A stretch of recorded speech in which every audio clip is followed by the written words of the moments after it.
3, 2, 1. We are live. All right. Good evening. Welcome to the August 22nd, 2024 Rental Housing Committee regular meeting. The meeting is called to order at 7 p.m. Now I'll proceed with roll call. All members are present with the exception of Guadalupe Rosas and Mark Balch, who are absent. So on to the consent calendar.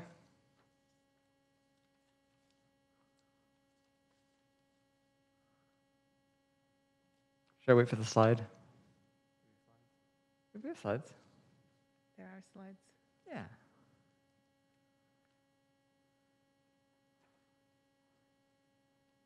There's a next slide. There.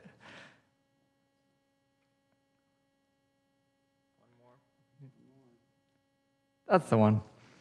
These items will be approved by one motion unless any member of the committee wishes to remove an item for discussion. The purpose of the consent calendar is for the committee to efficiently and quickly consider routine or administrative business items with one motion. Public comment will occur after the discussion. We invite you to submit a speaker card now if you would like to speak on this item during public comment. Would any member of the committee like to pull an item? All right. I now invite public comments. In-person public comments will be called to speak first. And can I get promoted so I can see the participants panel? Thank you.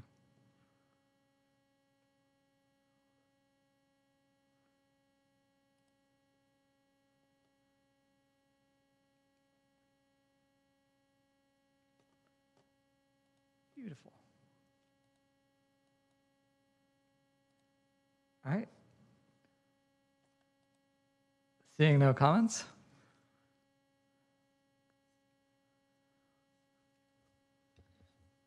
I move the consent calendar. All right, consent calendar moved by Committee Member Cox, seconded by Vice Chair Ma.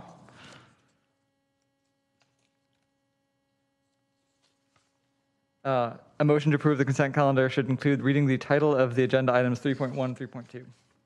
Okay. I move the consent calendar, including items 3.1, the minutes for the July 25th, 2024 RHC meeting, and 3.2, CSFRA and MHRSO financial expenditures for fiscal year 2023 to 24 through June 30th, 2024. Perfect. We'll now vote.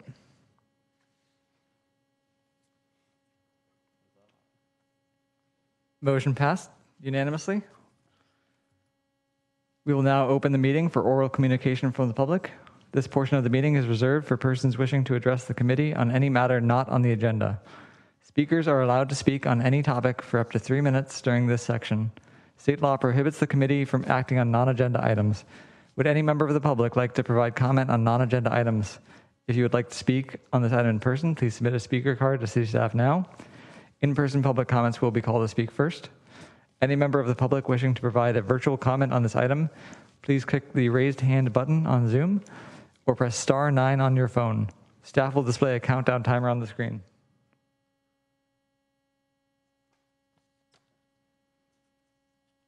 All right, seeing no comments, we will now move to agenda item 5.1, CSFRA/MHRSO regulations, procedures for annual general adjustments. Public comment will occur after the presentation item and committee questions. We invite you to submit a speaker card now if you know you would like to speak on this item during public comment. We will begin with a presentation from staff.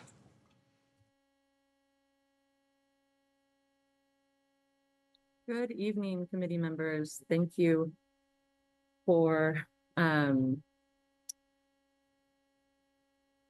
allowing this presentation this evening.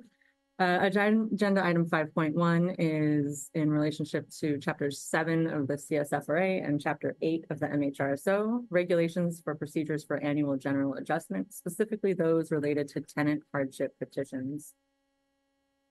Last month, you received a staff presentation and study session regarding the regulations, and this evening we are here to adopt the amendments related to the tenant hardship petitions. The amendments clarify aspects of the process for tenant hardship petitions filed to seek relief from annual general adjustment banked rent increases. Your authority is under CSFRA Section 1707D and MHRSO Section 46.6, which allows you to issue rules and regulations that modify, restrict, or prohibit the ability of park owners or mobile home park owners or landlords to impose accumulated increases upon finding that the banking of annual general adjustments causes undue hardship, provided that park owners and mobile home landlords are able to retain their fair rate to return.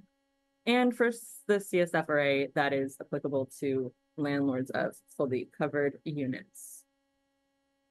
During your 2024 July 25th meeting, the committee reviewed and deliberated on recommended amendments and agreed to the recommended changes, and for these amendments to be adopted in a subsequent meeting, which is this evening. The proposed amendments, a high-level overview, are as follows. The first amendment is the revision of the information that's provided by tenants filing a hardship petition to better balance tenant and landlord needs. Tenants can provide information about whether they are able to pay any portion of the banked increase, and if there is any portion of the banked increase that tenants are unable to pay and from which the hearing officer grants relief, clarification that they may be imposed in subsequent years. If they are imposed in subsequent years, tenants are still experiencing a hardship, they can file another hardship petition against those banked increases. The second proposed amendment is an extension of the timeframes for processing tenant hardship petitions from 14 to 30 days. And the third change is clarification of the outcome of a tenant hardship petition upon withdrawal by the landlord in response to the tenant hardship petition. The fourth change is bifurcation of the process for uncontested and contested petitions. Uncontested petitions are those where the property owner or landlord has no changes or requests to not have the tenant hardship petition be approved as received. Contested petitions allow the property owner to make a claim against the whether or not the hardship petition should be applied to the unit. And the fifth change is clarification that tenants are granted relief so long as they meet their burden of proof. And then we have an additional proposed amendment related to the date of the relief being provided. And if the changes that if relief is granted, the date of the relief is the date the rent increase went into effect. And if an overpayment was made to the landlord, refund must be issued. Currently in the regulations, tenants do not have to pay the increased rent until the rent increase goes into effect. So is effective after the petition process is over. So if the tenant does not receive relief from the banked rent increase, they may be eligible to have to pay back the missing amounts from their rent. What we have seen and what tenants typically do is, in good faith, try to make the payment upfront for the amount that includes the banked rent increase that they're seeking relief from. And this clarifies that if an overpayment is made to the landlord during this time period that the petition is being processed and decided upon, that a refund needs to be issued for the difference between the banked rent increase amount that is being alleviated from the rent increase and what the rent should be, the current rent. The fiscal impact due to these amendments is likely to streamline the process and may have a positive effect on the budget by impacting staff workload, increasing efficiency, and reducing administrative costs.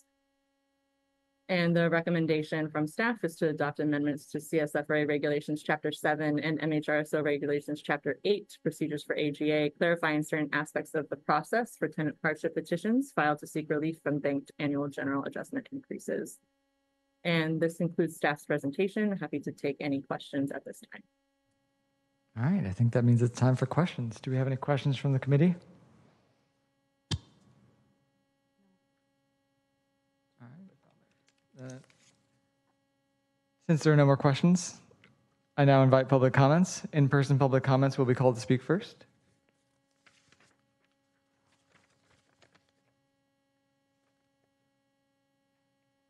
If you are on Zoom and you have public comment, now is the time to raise your hand. Seeing none, we'll go into committee deliberations and feedback. Would any member of the committee like to propose a motion? Committee Member Cox.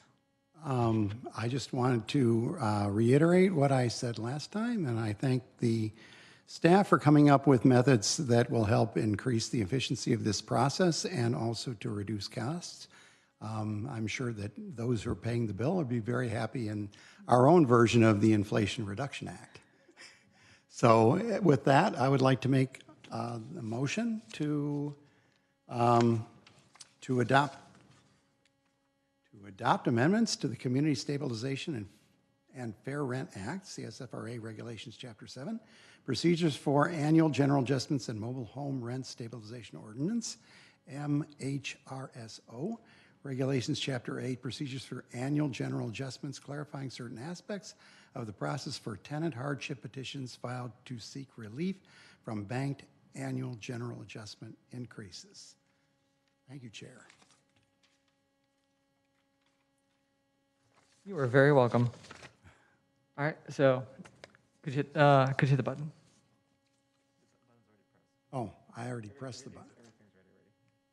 Oh. You got to All right. re-second, Kevin. The motion was seconded by Committee Member Ma. All right. Motion made by Committee Member Cox, seconded by Vice Chair Ma. Time to vote. And the motion passes unanimously. All right.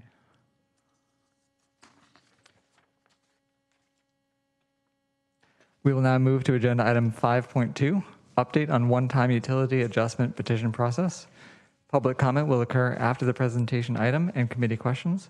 We invite you to submit a speaker card now if you know you would like to speak on this item during public comment. We will begin with a presentation from staff. Thank you, Chair Brown.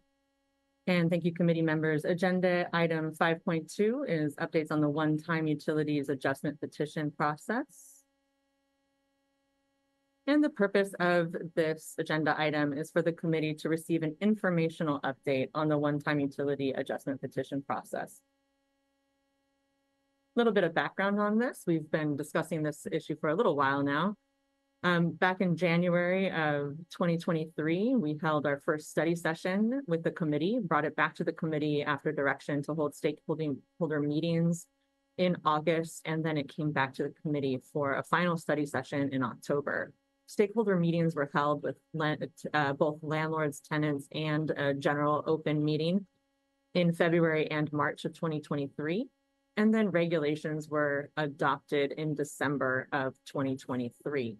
And these regulations clarify that the definition of rent under the CSFRA includes utilities for fully covered units and addresses utility charges and the use of ratio utility billing systems, otherwise known as RUBS, or similar systems for shared or master metered utilities in CSFRA covered properties. So these regulations clarify that the CSFRA includes utilities in the definition of rent. And just as a reminder, the CSFRA allows one rent increase in any 12-month period, limits rent increases to the increase in the consumer price index, and requires that any rent increases be preceded by at least a 30 days written notice. The second main point of these regulations provides a clarification of the prohibition of using RUBS or similar systems to charge tenant utilities, which are billed directly or indirectly to landlords associated with the use and occupancy of CSFRA fully covered units. And for new tenants starting March 1st, landlords cannot impose a separate fee or charge for any utility service which is billed to landlords by the utility provider. The third main point of the regulations is to develop an administrative petition process to transition non-compliant practices into compliance with the CSFRA. This is otherwise known as the one-time utility adjustment petition, and that is really what we're talking about this evening.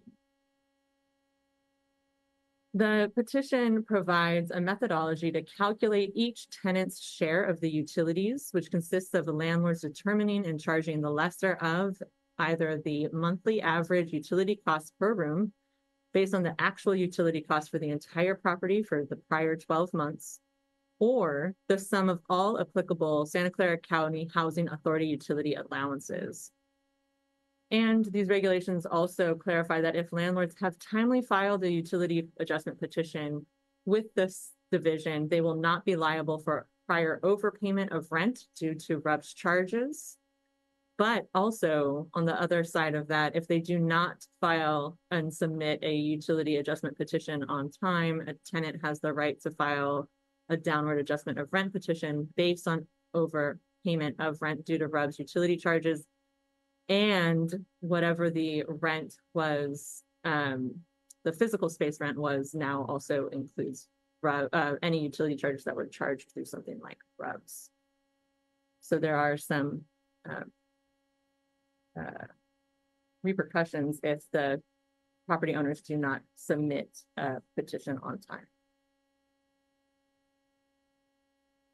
Again, just a really quick background piece of this. During the meeting at which the regulations were adopted, the December 18th, 2023 RHC meeting, the committee requested that staff provide updates to the committee throughout the petition implementation process and the petition process as it moves forward. And this evening's presentation provides an overview of the implementation efforts to date, including the implementation of the petition process and performing outreach, education, and support to the community. So the implementation process has 6 distinct phases. The first is to perform research and receive input. This phase is complete. The second was to adopt regulations. This stage is complete as well. The third is to implement the petition process itself. So the actual building of the forms, the creation of the process, how it will actually be implemented and administrated by staff. And that is underway. The fourth step is performing outreach and education, which is underway as well and will continue throughout the entire process. The fifth step is what we are starting to anticipate. We'll start at the very beginning of September here, so just in the next few weeks, where landlords are able to submit petitions to the division, and that is coming up. And then the sixth and final phase is that we, as staff, process the petitions and accept the determination administratively for these petitions. And again, that's coming up starting in the next month. And this is what a breakdown of the first 2 phases look like. So like we talked about, you already had your study sessions, stakeholder meetings. You provided input to staff and gave guidance on what you would like to see in regulations, and then adopted regulations in December. Because these first 2 phases are complete, we will not be spending a lot of time reviewing them this evening. But here's that in a text-based format. We will be focusing on phases 3, 4, 5, and 6 this evening. So the third phase and the fourth phase are currently underway. And the third phase is to implement the petition process, and the fourth phase is to perform outreach and education. So here's what the actual breakdown over the course of the past few months looks like for the implementation of the petition process itself. We are right here in finalizing the petition process, including forms and instructions. Right here. Cursor is having issues, please bear with me. And we will be continuing to move forward with that process. Project milestones include the hiring and recruitment and hiring of hourly staff. We are currently in that process. Creating process workflows and standard operating procedures for how this will actually work behind the scenes. Testing landlord submittal, tenant response, and staff processes for petitions. That part of this implementation phase led to areas of the regulations needing to be refined to ensure the process was administratively feasible. This refinement may continue in the future should we find areas where the regulations are not quite working. In May of 2024, the RHC did adopt recommendations to amend the regulations in order to address some of the administrative issues that we were coming across. Now, we also have been working on petition forms and workbooks. The petition form is relatively short and provides the property owner with an opportunity to easily give us the information required in the regulations about the property. And then we have workbooks. We have 3 different workbooks that are available based on the actual usage of utilities and how utilities are paid and billed through either RUBS and submetered, or a condensed version for those where the rent already incorporates all utilities into rent or are fully submetered. Could be a combo of those things. And then we also have this 3rd version, which is available for landlords with a more complicated situation where electricity and or gas are billed through RUBS. This is pretty rare in Mountain View. However, we do have some properties with this challenge, and we have made a special workbook for them.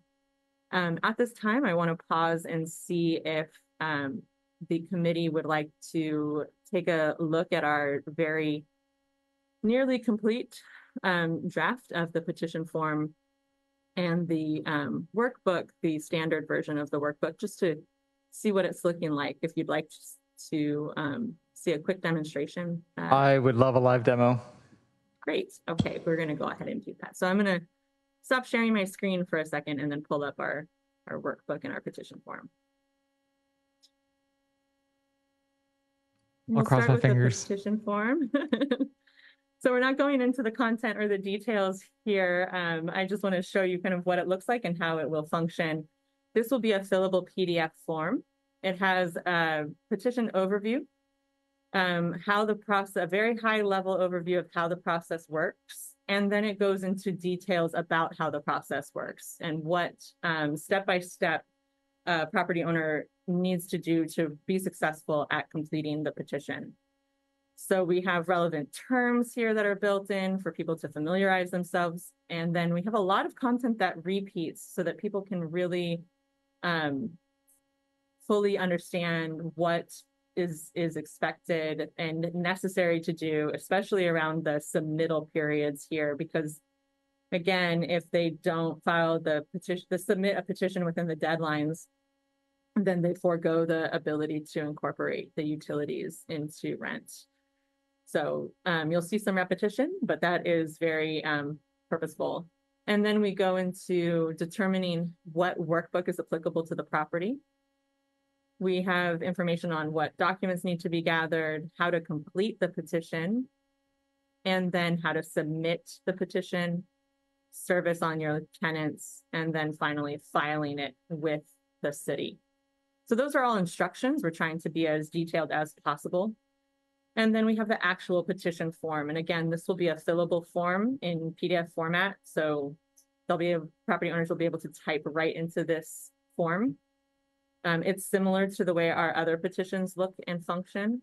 So we have the information for the property owner, whether they need translation support, then property information, what the submittal due date is, which they should have identified already when they were reading through the instructions, common area amenities on the property, and then again, selecting the relevant workbook, whatever documentation they might need, if there's any missing documentation, and then an opportunity to explain what's been provided if they'd like to do so, and finally a declaration about what they've provided. So that's the petition form itself. You can see that is relatively short. And then the more involved part of the process is a workbook. Now, I'm going to share this workbook with you. Please keep in mind that it is being finalized right now. And so it's very much a demonstration. There will be parts of it that will change before it's released next week as we do our final testing.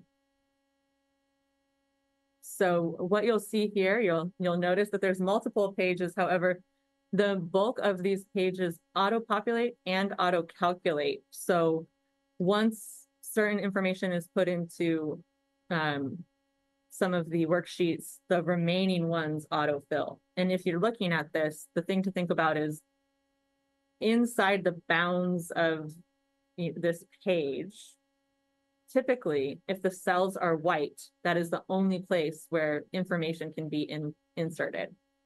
If the cells are gray or green, no information can be inputted in those cells. If they're green, it usually means that there is some sort of calculation that happens. So worksheet 1 is all about the tenant information. Worksheet 2 provides information about the unit, and this is where I'll do a little bit of demonstration on how it works. So the property owner will put in a unit number. Once they submit these workbooks to us for review, staff will then make those unit numbers into unique identifiers so that there's no issue of personal information getting released when these petitions are served on all of the tenants. The workbooks have to be served on the tenants as well. So we've found a way to make it so that property owners don't have to redact every single workbook. For example, if you had a property with 483 units, if we did not have this way to insert a unique identifier, the property owner would have had to redact 483 workbooks. So we're very excited that we found a way to work around that. So I'm just going to show you a little bit of how it works. We're going to go ahead and insert the number of bedrooms. We do have a kitchen and we do have a living room. In the next version of this that is currently being finalized, these will actually auto-populate based on the number of bedrooms entered. So you can see this gives us our City of Mountain View calculation of rooms. And then for the Santa Clara County building makeup, you have to select what the building has. It's building specific. It gives information here based on that. So this is all coded. It's not going to be anything that the property owner has to fill out. They do need to mention if it's occupied or vacant, a move-in date. I'm just going to make one up here.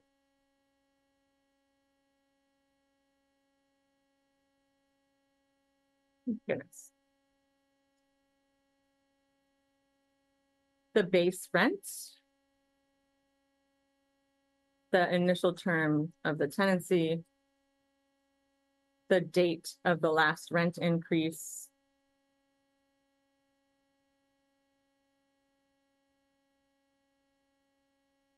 the amount of the last rent increase. I'm just making up numbers here. The percent, the current rent, which would be $15.70. And then the next part is information that they can select from a drop-down menu. We're going to say that it's charged separately from rent, and it is charged through RUBS. All of them are for this unit. And then I'm going to enter one more so you have an idea how it's working for units who moved in after March 1st.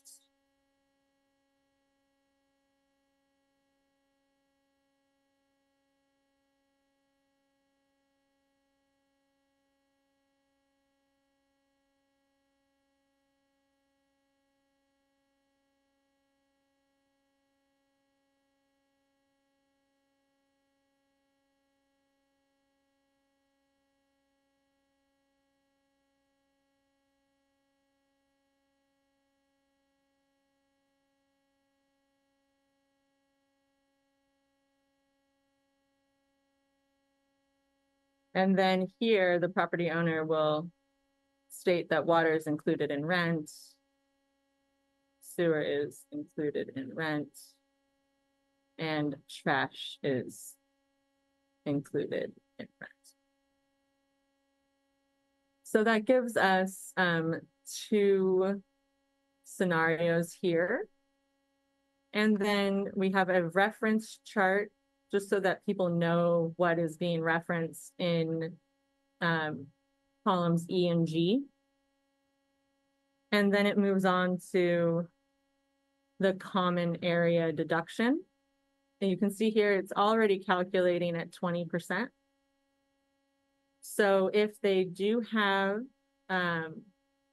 a pool on the property, they need to select that to make the calculations work. And then if they don't have one of the common areas, they tell us no, and the percentage gives information here. It does the -5% for them not having laundry facilities, which provides the total exemptions. And then down here, you can see the common area deduction changes based on whether or not they have these areas of common use areas. So the next thing that they have to put in, and I'm just going to put in some dummy numbers, is how much they have being billed for certain time periods for their utilities. This is also coded for the type of utility that it is. You can see it's calculating up here. And this really is doing all of the work for the property owners. So they're going to need to put in the information, but all of the math is happening automatically. So now we're in the worksheets that auto-calculate fully. So this is pulling in information. Worksheet 5 is pulling in information from all of those other worksheets, does all of the math for the property owners, and provides an overview of what they inputted here. This then spits out our per unit calculation. So, excuse me, because this person moved in on or after March 1st, you see that here. So it very, very clearly tells staff and the tenant and the property owner what's happening on this unit. And then here, it shows you for the unit that has RUBS, what it's taking a look at the Santa Clara County allowance and the Mountain View billing allowance, and is doing a comparison between the two, so that once we get to the per unit allowance, it actually does the math for them, for the property owner fully, and will select whichever is lower, which is the requirement in the regulations, of columns B and C. And then it also does the automatic 5% for the property owner. So it tells them how much their total can be. And then finally, the proposed rent increase is shown, or the proposed utility adjustment, it's not actually a rent increase, is for the unit at the maximum level. And then the property owner can choose anything, below, at or below that maximum amount. So we're trying to make it as clear as possible, when is something's allowed versus not allowed, how much people can give to their tenants. And that is the very high level overview of how these workbooks function. We will be continuing to work on them throughout the next week or so. And as I said, we're doing testing. We are going to have property owners test as well, just to make sure that they're functional as we release them. So I'm going to go ahead and continue on in the presentation.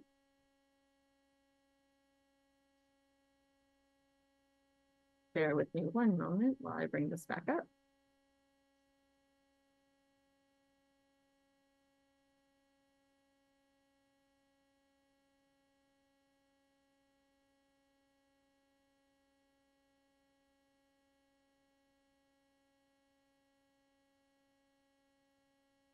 My apologies, everyone. For some reason, it's being a little finicky. Okay. Are we back to seeing the PowerPoint? Can you see the? Yep. Great. All right. So the forms and workbooks are available upon request. However, they will be fully available. Our goal is to have them posted on August 30th, which is Friday, next Friday. And then, we can start accepting theoretically submissions on Tuesday, because we are closed on Monday. So the next phase that we are currently working in is phase 4, which is outreach and education. We've done a lot of outreach and education. Starting in December, we developed an outreach plan that we've been implementing since then with project milestones and goals. We've had an insert in the rental housing fee invoice, a web page that was created, a packet that went out to landlords in February with an information sheet, postcards that went out in February, workshops that went out in February. We had a newsletter that went out the very end of February, an e-newsletter that went out the very end of February, workshops in April, postcards in May, additional letter and packet to landlords in June, workshops in June, workshops in July, and workshops in August. Petition clinics are happening every Thursday. And we have the Housing Help Center now for landlords every Thursday. We have our open office hours, and we have a newsletter that will be going out in September as well. Then in September, we have additional workshops, petition clinics, the Housing Help Center, and that pattern will just continue to follow along in October and November as well.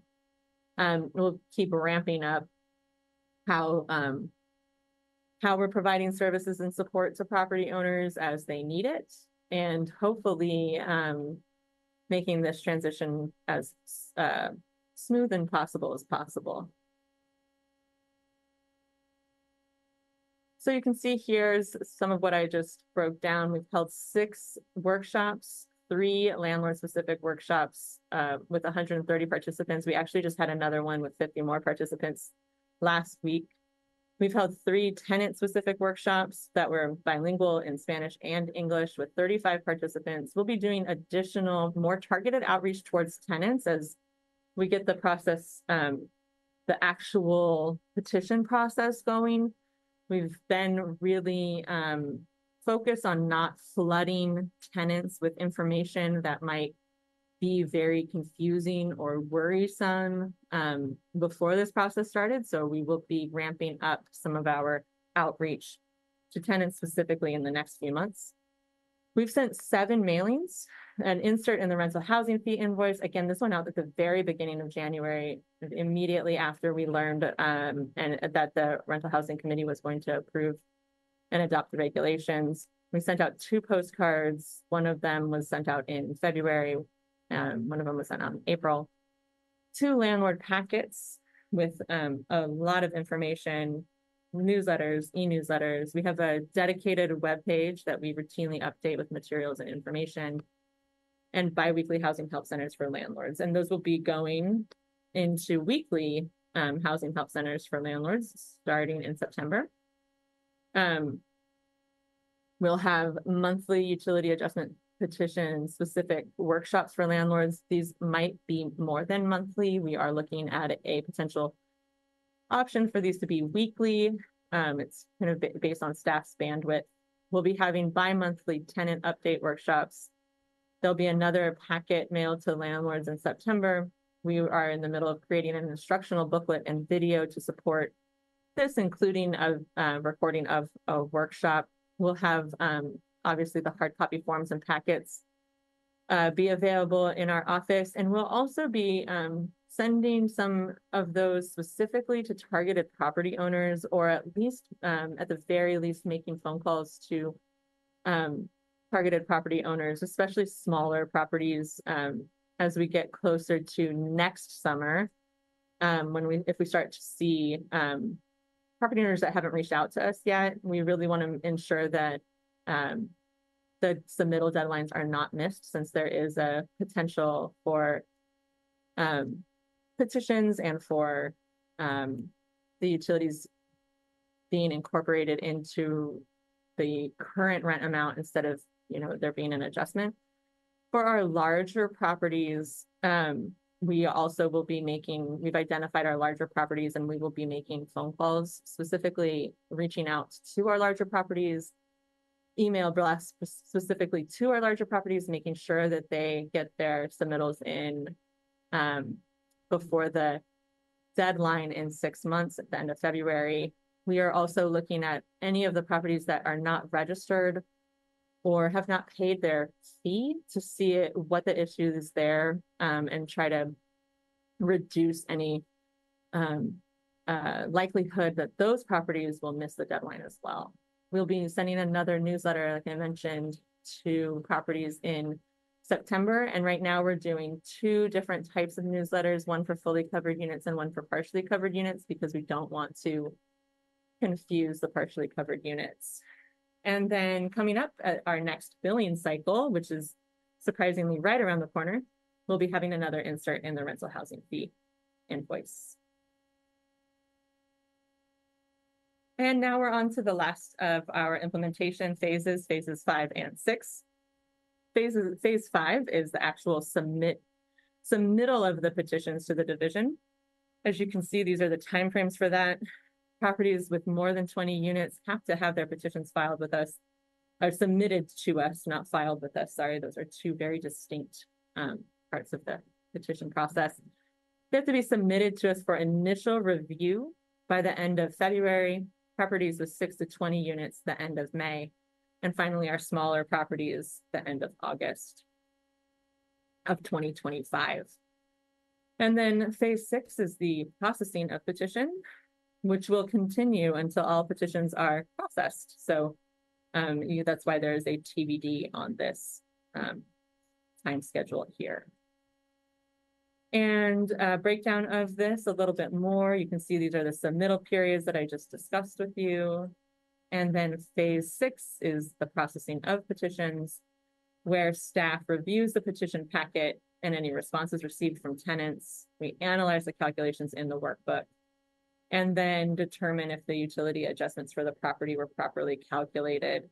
So again, there's a difference between the submission period, where property owners have to provide their initial submissions to us for review. And then once we make sure that the petition packet looks complete, so there's information in all of the cells, the tenants are able to find their unit, all of that kind of stuff is figured out, then the landlords have to serve their petition on their tenants and notify the city. The landlords do not have to provide documentation to their tenants. They will provide it to the city, and the city will redact it and have it available for tenants should they request it. So the tenants will receive a redacted copy of the workbook and of the petition form itself.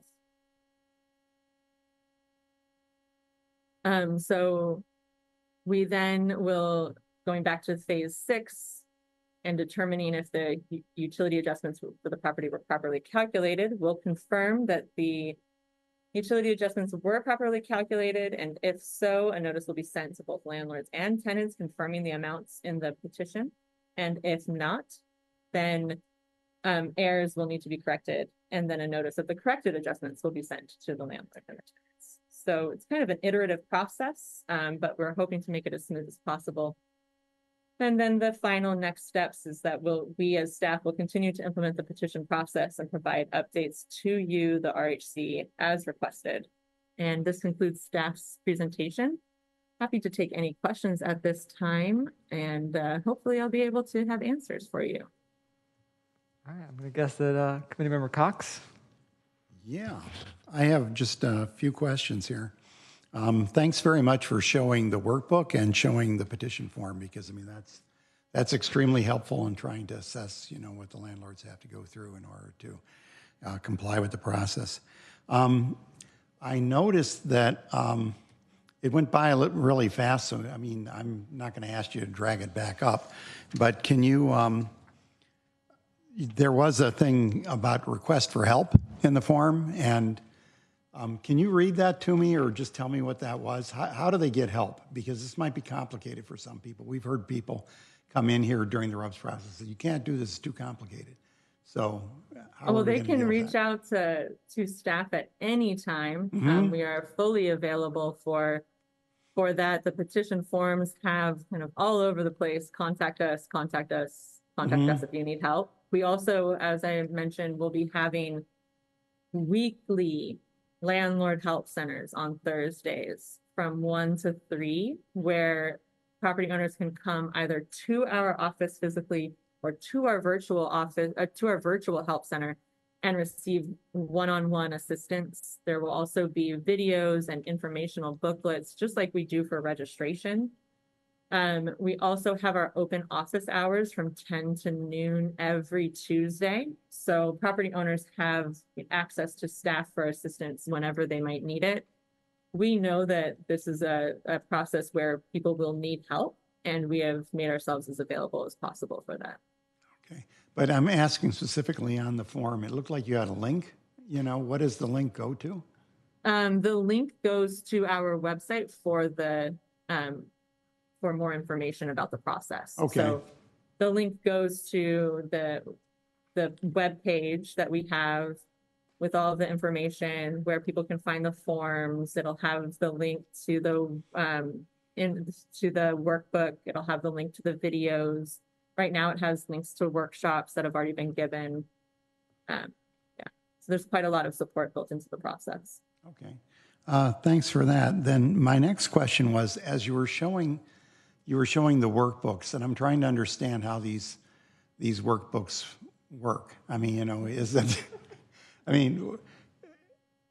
is it something that you download into your computer? Is it something you fill in on the web, or what's that? It's an Excel file. It's an Excel workbook. So the workbook is available on our website to download. And then the property owners have to complete the workbook. Okay, and it works on Mac too? That is a great question. Like Mac and Chromebooks, not everybody, I know I'm from Intel, but not everybody uses a PC. I've noticed that in the sales figures lately. It should still work. You should still be able to open it up on a Mac if you have Excel. We are looking at other potential options to see if there's other ways that we can have it be functional for people who don't have Excel. One of the options is just to have people come in to our office and sit down and work with us to complete it with them. So we're trying to figure out different avenues for that. We also will have hard copies available, so someone could theoretically fill it out, the information that's fillable, and then staff can help input it with them to complete the petition workbook itself. Okay, I'm just making the request that you just check that somebody who has a Mac or a Chromebook, it'll work seamlessly for them. Next question, when you're talking about when you're filling in, the various cells, early on in the process, right? And then you mentioned the idea that, there are some cell values that are appropriate if the rent commenced before like March 1st, and others when it comes after that. And then later on, you showed, whether or not, certain things were valid or not valid.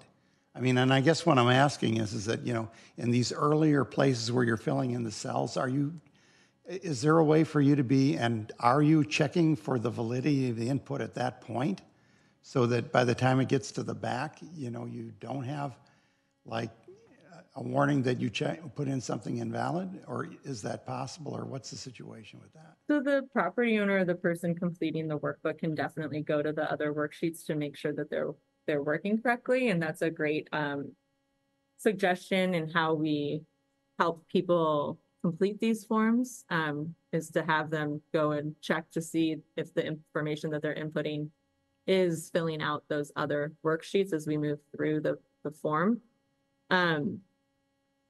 Theoretically, as long as they're inputting the information in relatively correctly, the worksheet should work. So it would be, I think, pretty challenging unless they're putting in the wrong information, to make an error related to making the functionality of specifically the month situation that we have in there for when the people moved in, making that not work. So. Okay, I'm just making the recommendation that, any checking you can do earlier on in the process to keep, from flagging an error later is, would help things. So, take it as a word of the wise. And then the last. We will definitely build that into our instructions too. Okay. And then, I guess then I'm trying to understand the comment that you made at the end where you said, once all this is filled out, that you're going to check that it was properly calculated. So the worksheet can't do that by itself. You need to look it over with human eyes, or? We are in the regulations. It states that we have to check the calculations. So we will be checking the calculations to make sure that they are relatively correct. We have to check different percentage of units based on property size. Okay. As according to the regulations. And then also the tenant responses may affect staff review. So tenants will be able to respond to let us know if the common area deduction is not actually applicable, or if their unit is actually charged through RUBS and the landlord's claiming that it's not. So things like that are things that we will have to verify as we actually administratively determine the petition. Got it. And then one last question. I mean, I remember when we set this process up, one of the things was that with respect to the common areas, pools, and laundry services, it was possible for the landlord to select an amount different than the standard amount and justify it. And does the workbook accommodate that, and how? The workbook accommodates their ability to remove those common area items that were specifically included in the regulations, with the caveat that they have to have at least a 5% deduction as per the regulations. Okay. Those are my questions. Thank you. Vice Chair? Thank you, Chair. So I saw on the form and the workbook, it mentions that for languages other than English, you have to ask staff for that. Is that correct? So the petition form itself will be provided in Spanish and in Mandarin. Okay. We have a portion of the petition form that allows the petitioner to request interpretation support. So if, for example, the petitioner speaks Spanish, they can specifically request Spanish staff members provide assistance to them throughout the process. Okay, so that means we're just issuing one workbook, correct? Correct. Okay. Separately, on the slide before that, have we finished hiring hourly staff, or is it only after September we'll consider doing that? We are in the process with HR for hiring hourly staff. Okay, that's all my questions. Member Keating? Thank you.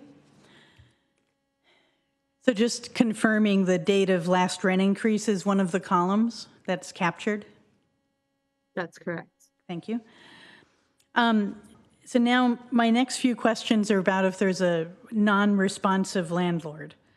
And so if that happened and a landlord just, is out of town for whatever reason, did not file for one time, had been using RUBS, and did not file for a one-time utility adjustment, then what would happen?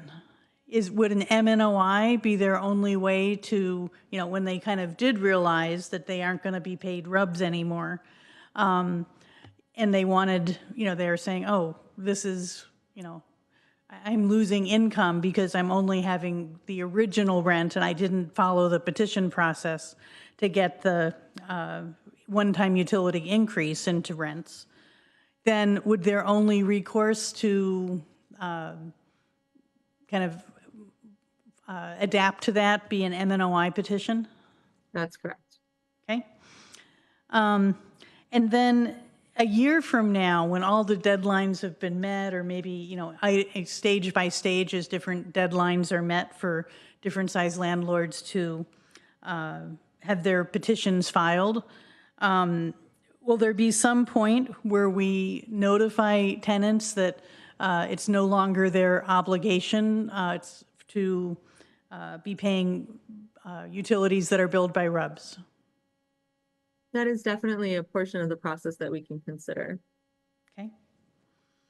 And then my last question, at least for now. So part of the automated calculations that the workbook is supporting is where we come to a comparison of the Santa Clara County allowances and the actual bills as divided. And is that comparison done like sewer versus sewer or trash versus trash and, you know, whatever else, water versus water? Or is it all of the allowances added versus all of the actuals added? I believe it, the way that the workbooks are working right now, it's all of them added, combined into one. Thank you. My turn. I would like to second Member Cox's suggestion that we include as much validation as possible. In my experience, having a little red square that says this should not be possible is a good thing to get when you're filling out the form instead of getting it back after you've tried to submit it. Question about the stakeholder outreach meetings and the forms. Have you presented an early version of the worksheets to landlords and gotten feedback? We will be doing testing with specific property owners within the next week, we're hoping. We did have a workshop where I provided a high-level overview similar to what you received with a little bit more detail last week. Awesome. All right. I'm sure that they will be excited to beta test it. All right. Any more comments from the committee or questions from the committee? All right. It's now time for public comment. Any member of the public wishing to provide virtual comment on this item, please click the raise hand button in Zoom or press *9 on your phone. Staff will display a countdown timer on the screen. All right, let's start with Anil. Welcome, Neil.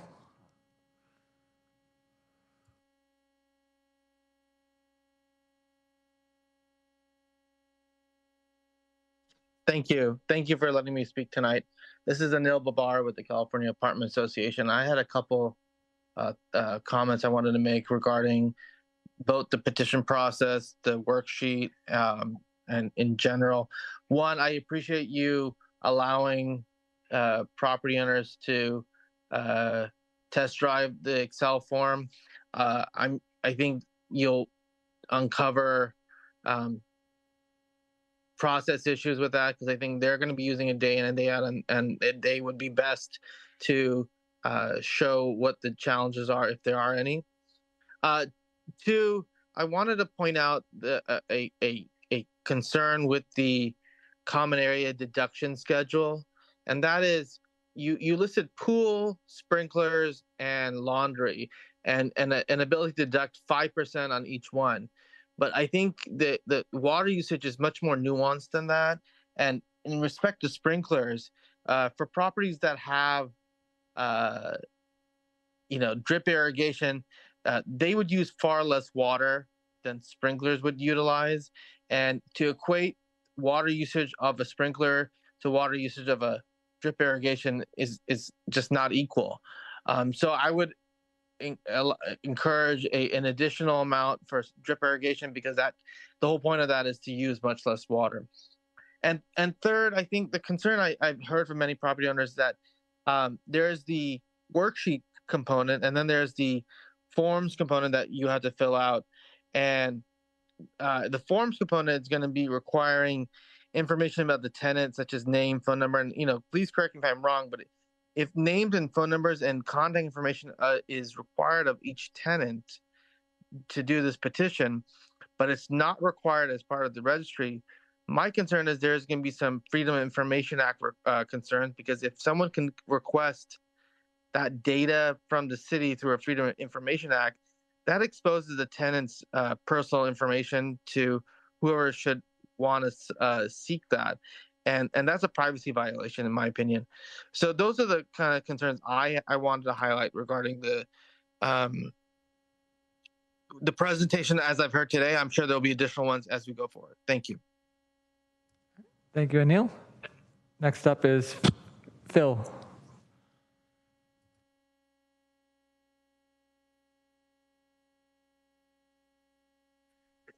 Right, thank you.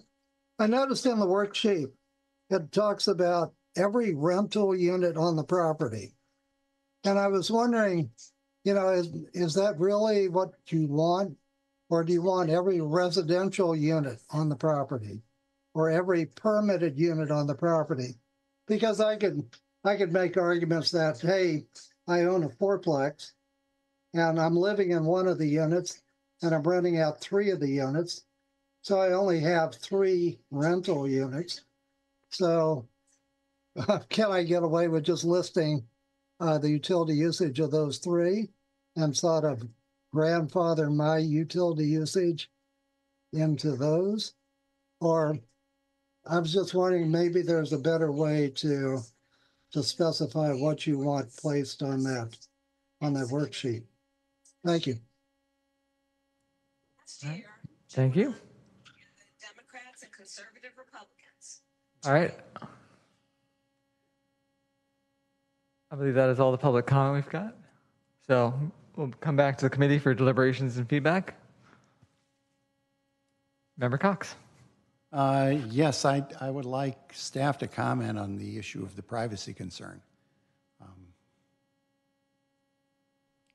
So for the workbook that is provided to the tenants when the property owner serves the petition form and the workbook on the tenants, the worksheet 1 will be removed from that service, and worksheet 2 will, instead of using unit numbers, have a unique identifier in place of that unit number. And the packet that is served to the tenant will have a cover letter that pulls the unique identifier associated with their unit, so that they know what line of the petition workbook to be looking at for their unit. In terms of a Freedom of Information Act request, private information such as names, phone numbers, emails, all of that kind of stuff is actually something that is protected, and should a request for the petitions be filed through our public records request process, that information would be redacted before the petition is released through that public records request. So we have processes in place for that, and follow the government code sections as required to do by law. Thanks for the clarification on that. All right. Any other? Member Keating? Thank you. I'm curious if the registry can be used to populate some of the columns. Property owners can definitely pull information from the registry as they see fit. They typically have this information on their side in some sort of file or base information. So if they have this as an Excel file, they can pull it from there. There is a way to download information from the website in a file for the property owner as well. So there are ways to utilize it, and they can do so if it's easier for them. Thank you. Actually, in the same vein, can we try to see if there's a way to align the values from the export from the 3DI with the workbook, just so that you can do a rectangle copy paste without having to re-enter information? I don't know if feasible. We can definitely look into that. Thank you. All right. Seeing no further comment, I don't think. Oh no, yeah. Seeing further comment, Member Keating. I'm curious if staff has comments on the scenario that was presented by Phil, actually, with a mix of rented and not rented units. So we do account for vacant units and occupied units. At this time, we are requesting that the property owner provides information for every unit on the property, and we can definitely clarify what that means. We'll have to check with legal counsel regarding whether or not we can have information provided for units that are exempt from rent stabilization, like those that are owner occupied. Thank you.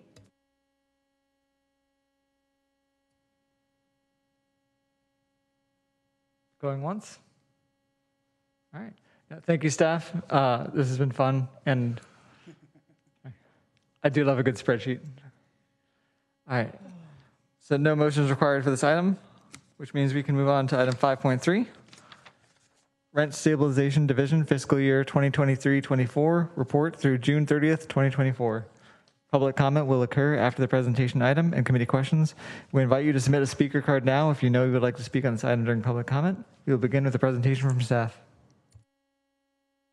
Good evening, committee members. I'll be presenting tonight the Rent Stabilization Division Fiscal Year 2023 through 24 report through the end of the fiscal year. The purpose of this item is again to receive an overview of the Rent Stabilization Division report through the end of the fiscal year. These next couple of slides provide sort of a high-level overview of the pages that we'll go into in more detail upcoming. So first we have the community outreach and education section, then CSFRA properties and rent adjustment petitions. Then we provide some information about the housing help centers, eviction prevention, and property sales. Then we will go over the page on mobile homes and finish up with market conditions. So first we'll get started with the first page, community outreach and education. So in total for the fiscal year, the division received 3,440 inquiries from the public, which is actually up about 450 inquiries from the end of last fiscal year. We received inquiries from tenants and landlords, as well as other members of the public, mainly via email and phone call. About 14% of those inquiries were received in Spanish. And if you see on the bottom chart there, the total inquiries over time show that we are up, like I mentioned, from last year. And the top categories for the topics of these inquiries are tenant petitions and property registration, which are the same top two from last year as well. Now about community outreach. Staff provided 29 workshops to the public, 14 of which were bilingual in Spanish, totaling 347 participants for those workshops. For our Tuesday virtual office hours, we held 50 sessions and 81 participants joined us.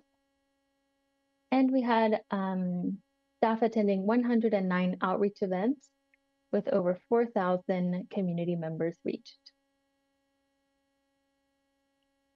Now onto education and information. You can see here all of the web pages, informational documents and forms that we maintain.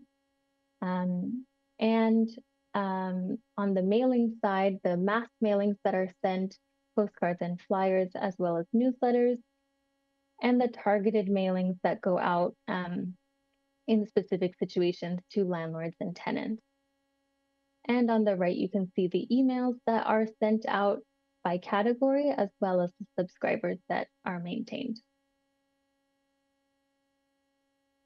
For CSFRA properties, you can see the breakdown here of fully covered and partially covered properties. And on the bottom here, you can see the compliance data. And just a reminder that the registration and rental housing fee payments are tracked on the calendar year rather than the fiscal year. So as of June, the properties registered CSFRA covered are 94%, up from 88% at the end of the 2023 cycle. And the rental housing fees paid were maintained at 95% compliance. Now, regarding the rent adjustment petition specific to the CSFRA, you can see here the end of the fiscal year, we have quite a few rent adjustment petitions broken down by tenant, landlord, or a category called other, which includes joint petitions and compliance petitions. And you can see the most common reasons for filing petitions are unlawful rent and habitability and housing services. And for the mediation program, we saw 113 mediations and conciliations come through, with 94 of those being resolved. Now we'll go into the details of the Housing Help Center. For the Housing Help Center for landlords, this was a new clinic that we launched this fiscal year and held 17 clinics in total, with 34 landlords helped. And the top 3 reasons for landlords attending the Help Center were for property registration help, information about allowed rent increases, and information about the rental housing fee.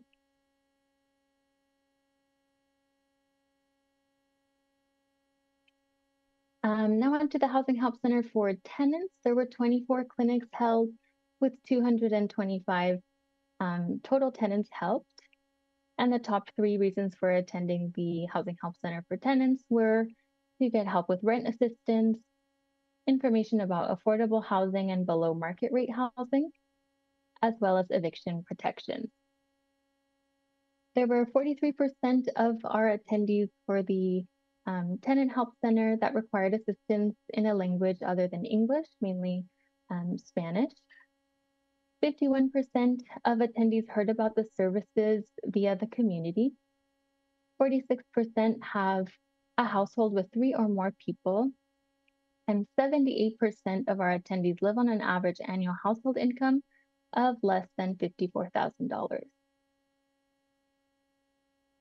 Some information here about community partners that attend our Housing Help Center for tenants. 41 households received rental assistance through the Community Services Agency, CSA, with an average of $6,347 for rental assistance. And 101 tenants received free legal advice through the Community Legal Services of East Palo Alto, 76% of whom received a termination notice. And then 25 households, in addition to receiving free legal advice, also received free legal representation from CLESPA, allowing them to remain in their home.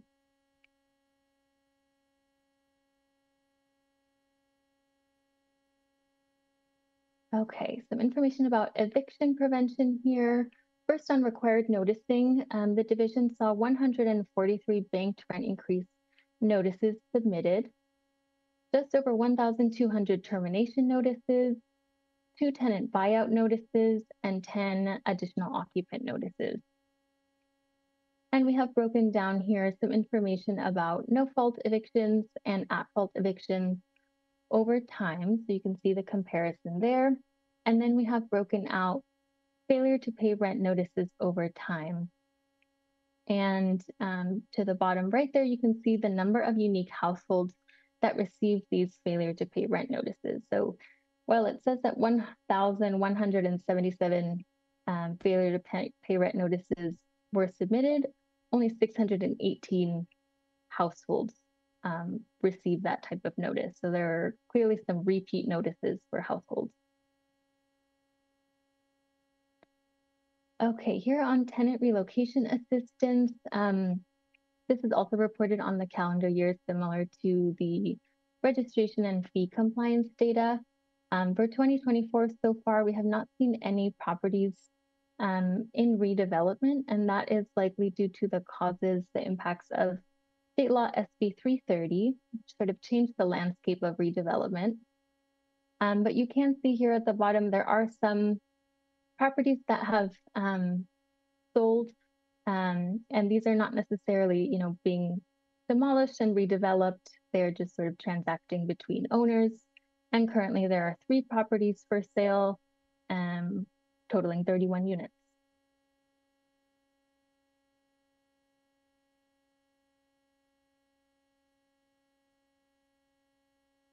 Okay, now we'll speak about mobile homes.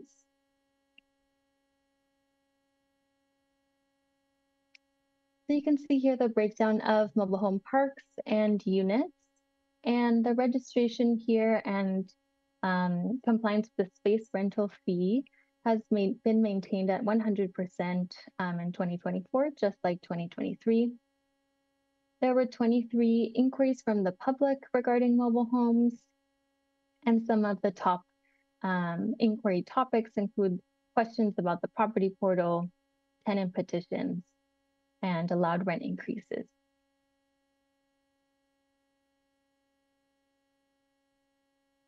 Some information here is displayed about rent adjustment petitions received over time of the MHRSO, as well as the no-fault evictions and at-fault evictions received by the division over time. Okay, and finally, we will go over some of the market condition information. So first, just a reminder that all of this information, this data is pulled from CoStar, which is a third-party online service. At the top here, you have the average market rent for different types of units. So you can see that it's at slight sort of an upturn right now as we've seen the market shift in the region as a whole. On the bottom left, you have the market rent for fully covered units. Again, as a reminder, that does not reflect the amount of rent paid by tenants sort of ongoing that have lived there for years. This is reflective of the market rent that's being advertised for vacant units. And then you see it broken down by number of bedrooms in that fully covered category.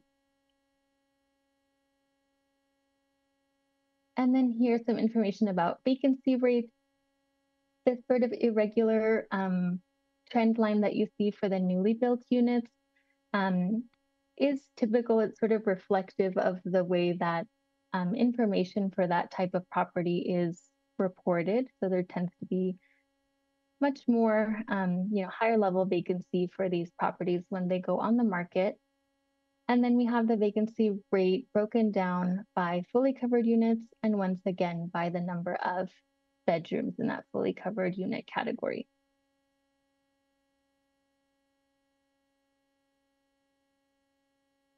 And that is the presentation. Happy to take any questions. Thank you so much. Do you have any questions from the committee? Member Cox.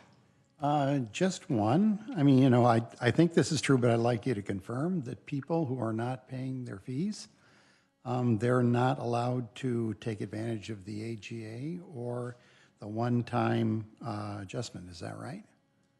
Okay, that's my only question. I'll have comments later. Oh, sure. Hello.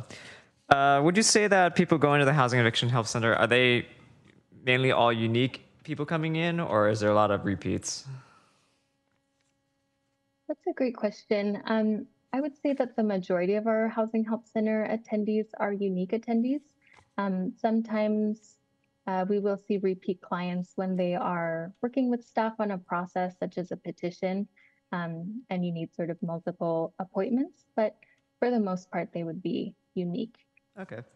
And for the Housing and Help Eviction Center, do you feel like the attendance is like bursty at periods? Because I'm looking at the one for landlords, it's about on average 2 per session. Is that correct? Yes. So for the Housing Help Center for landlords, we typically see sort of a spike in attendance based on outreach that we're doing, or sort of the time period. Like the registration cycle, for example, is a cyclical process. So we tend to see higher rates of attendance when those due dates are approaching. Okay. And finally, for the education and outreach, so I see we put ads in the Voice. Is that all online ads, or are there any print ads? The MV Voice are reflective of the online ads. Okay. I was wondering if we ever want to consider a physical ad anytime soon. I know that's expensive comparatively, but Billboard? no. Okay. The MV Voice no longer offers a print version of Yeah, the, I'm more paper. equivalent of like the weekly. I believe still has copies floating around, at least in the western portions of Mountain View. Some neighborhood associations also have newsletters Yeah. that offer ad space. I'll Just- reach out to both of you after this meeting to Okay. see which ones might be applicable. Okay.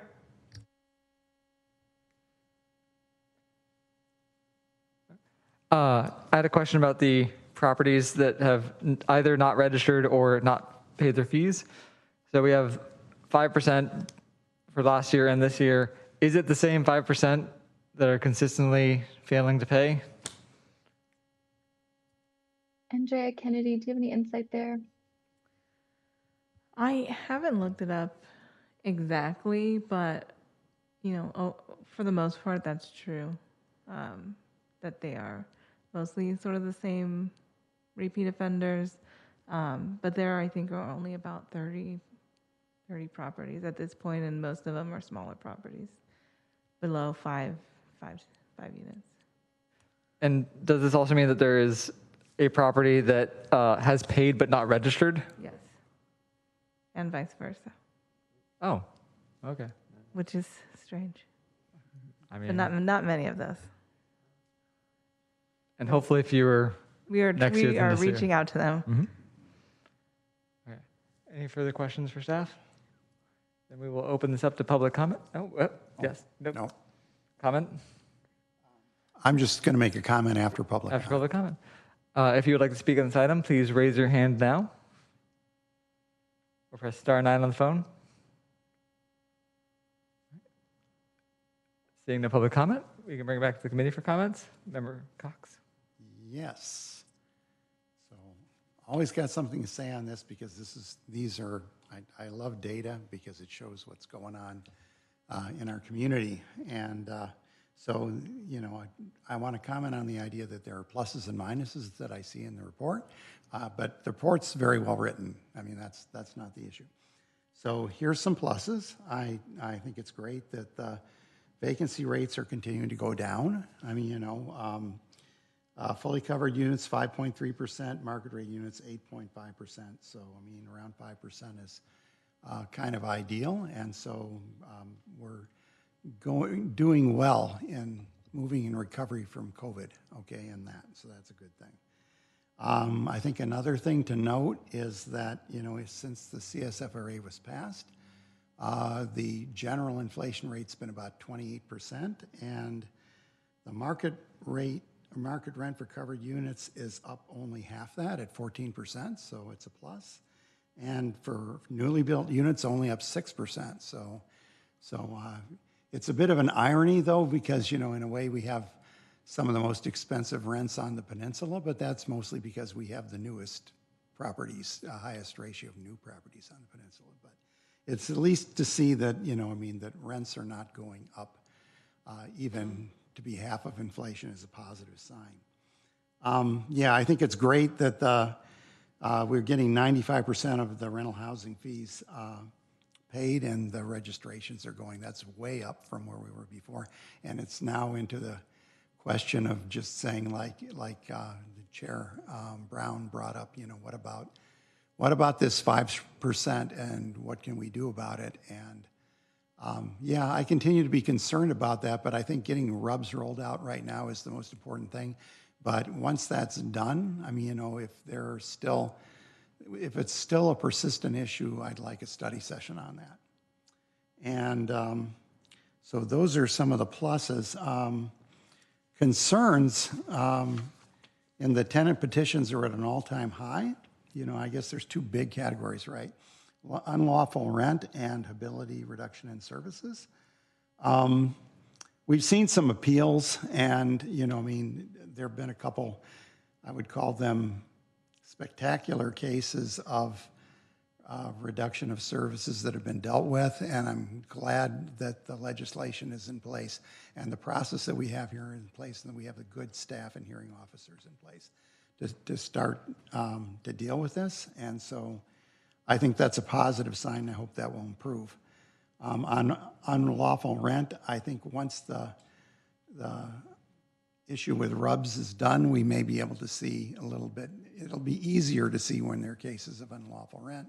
And so I'm hoping that that will improve and, I'll keep my pulse on this.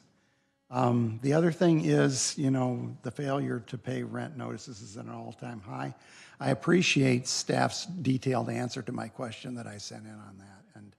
And I think it's worthwhile to note, as you said, that, now that more people are registered in the online portal, one of the issues may be that that may have been happening, but we didn't see it until we saw the registration. So I think it's worth mentioning that to the public, and also that, we're phasing out of, the assistance that happened during the COVID years. And so we need to see how that's playing out over the long term as that goes. And so anyway, yeah, I mean, I'm looking keenly at that, and I'll be following in the next report, and I'm hoping to see some improvement in that. And if not, maybe we need to figure out what's happening. So, but thank you all for providing this very, very useful information. Thank you, Member Cox. I agree. It's a very nice report. And I like that it can help guide our decision-making as to what we want to prioritize. And so thank you, staff, for everything you're doing. But any further comments? All right. Then we can move on to the committee staff announcement, updates, requests, and committee reports. Thank you. All right, so we'll start with item 6.1, upcoming workshops and help center dates. And so a lot of this was talked about, but here's a little bit more detail on these events. So we are continuing to have our virtual office hours every single Tuesday from 10 a.m. to 12 p.m., where people can come and ask us questions on anything related to housing.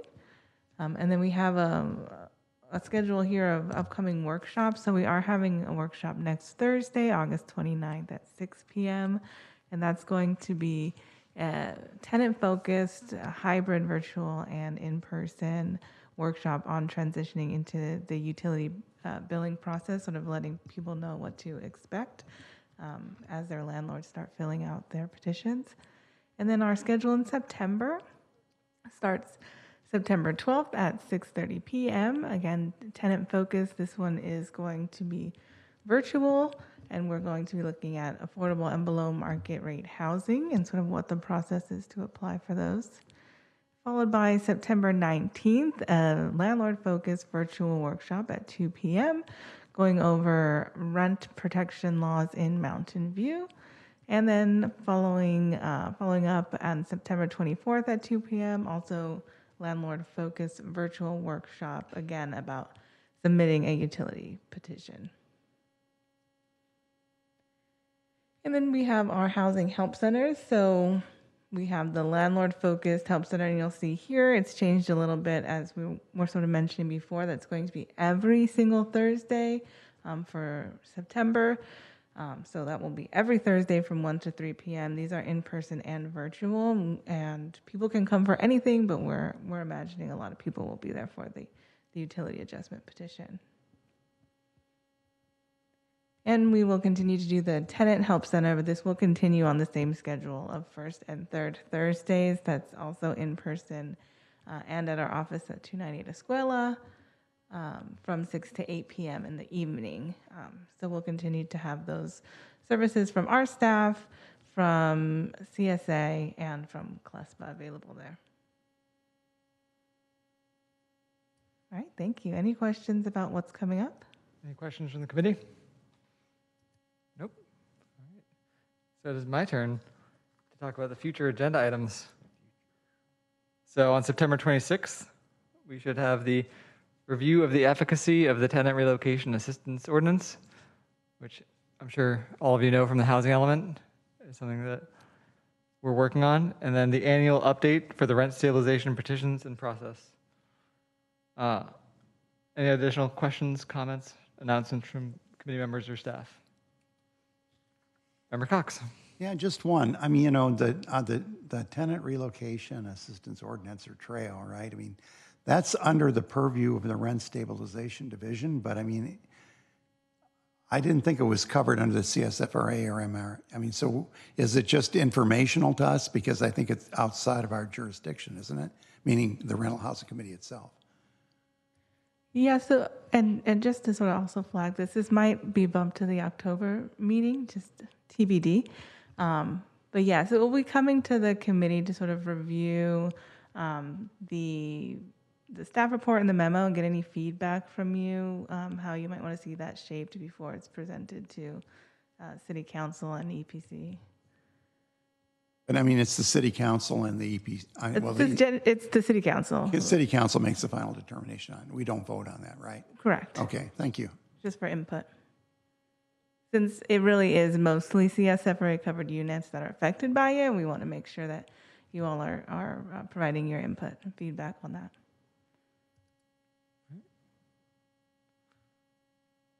All right, thanks everybody.